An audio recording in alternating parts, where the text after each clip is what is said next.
Good morning, everyone. This is Dr. Armstrong with this week's episode of Tuesday Tips.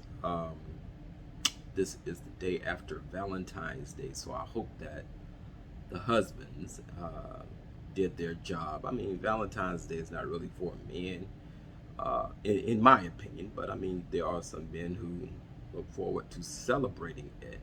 Um I normally just do my thing for my mom and for the wife. My two nails, they're both, well, my mom is named Nellie and my wife is nicknamed Nell. So my two nails. For my sister, I let her boys and her husband take care of her on that side. But I love her just the same, you understand. Um, Today, we want to talk about coexisting behaviors, things that can coexist together. A lot of us don't understand how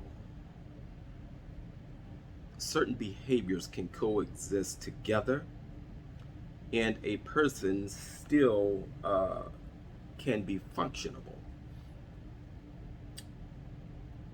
It's kind of a paradox because you're thinking, geez, this person they have all of this going on, when in reality they have some good things going on. So coexistence of certain behaviors, it is normal because we're creatures of habit.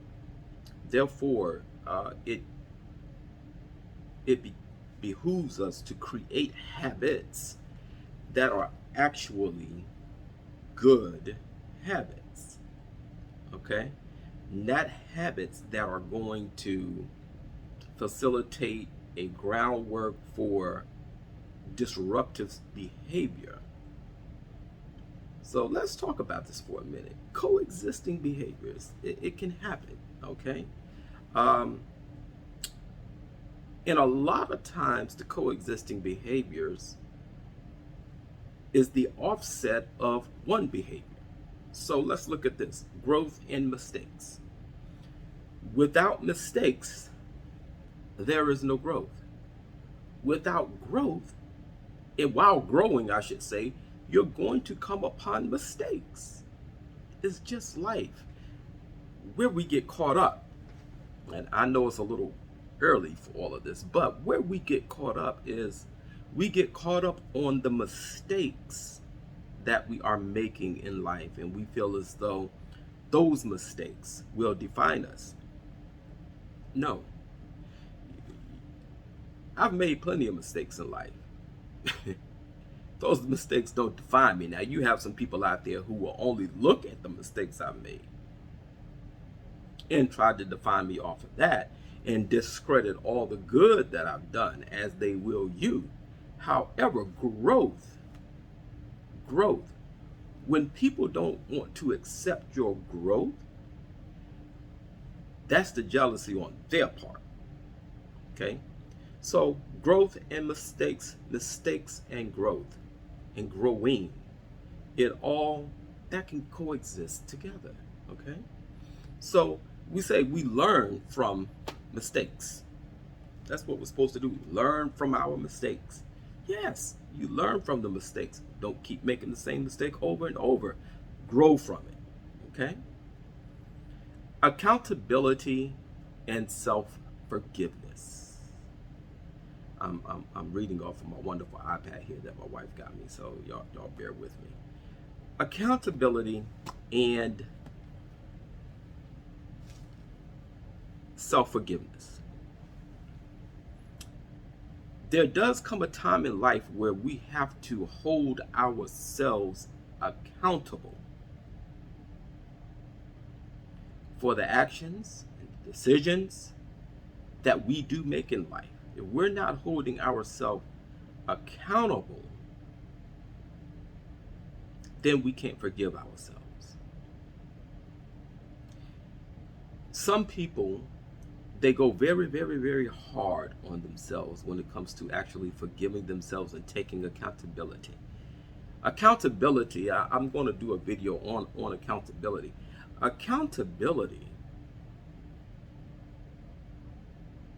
is the key that opens the door for success, because you hold yourself into account.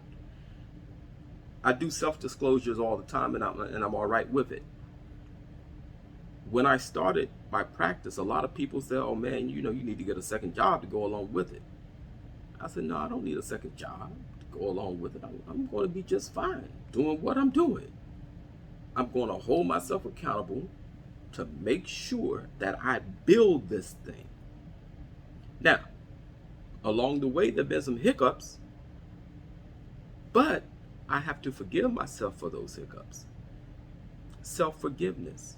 You're not going to always make the right decision. You're not going to always make the right choice. Forgive yourself. And don't hold yourself to a guilt. That's where a lot of people go wrong. They hold themselves to a certain guilt that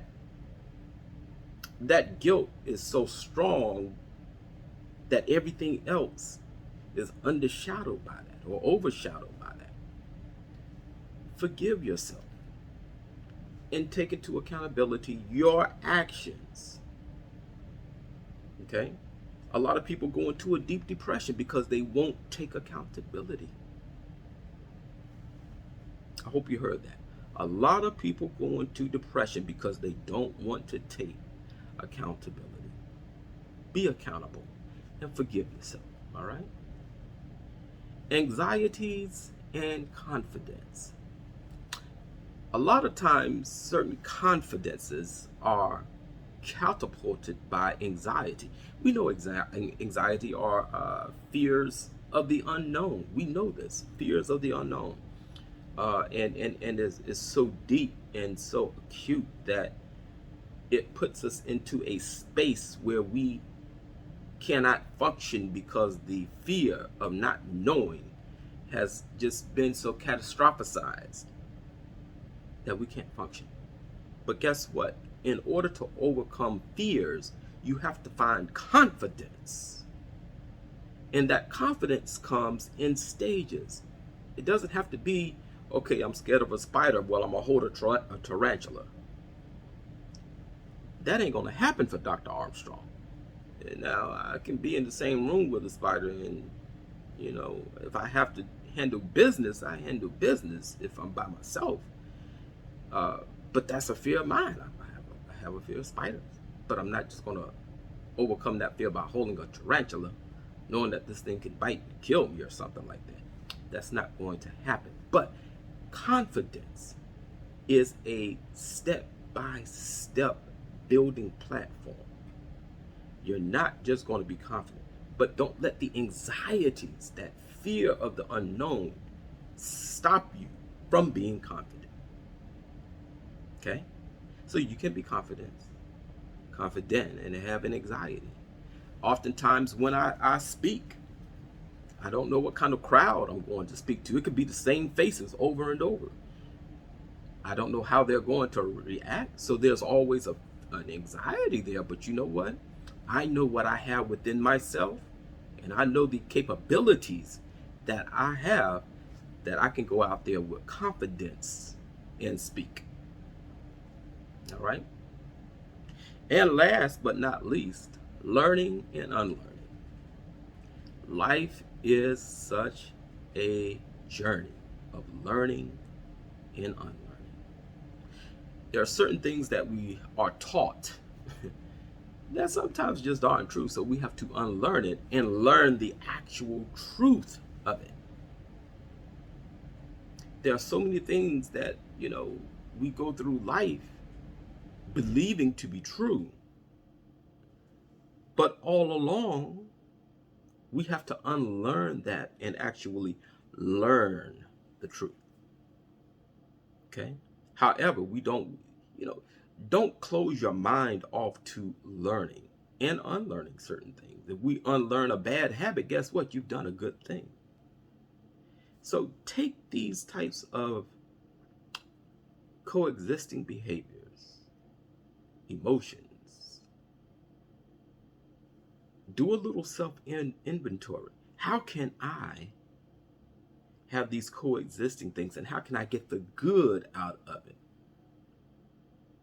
How can this catapult me to being a better me? If I'm an angry person, okay, what's triggering the anger? If I'm angry 1 minute and happy the next, I'm not diagnosed with bipolar, there must be something, bipolarism, there must be something else there. Learn yourself. And by learning yourself, you can better yourself. And then when you better yourself, you are bettering the people around you. All right? Okay. Thank you, everyone, for listening. Please like, subscribe, and share. There's the commercial. And hopefully I'll be back with you on next Tuesday. All right? Everyone, have a wonderful rest of the week. God bless you. Thank you for listening.